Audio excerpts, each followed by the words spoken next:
Bounty hunter Bobby Bandito, but you can call me Bobby B. I say it's high time we catch this killer, because we got more living to do. Here's how.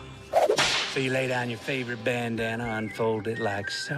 Get your trusty coffee filter that you had on the go. Get your 2 rubber bands. Roll one down one end like this. Roll the other one down this end like that. Fold them over like so. Grab a hold, and you're good to go. Now remember, stay at home. But if you gotta go, strap it on like so. Now, I'm challenging all you triple Bs out there. It's time for us to band together and see who can make the most badass bandito bandana so we can beat the Corona V. Bobby B style.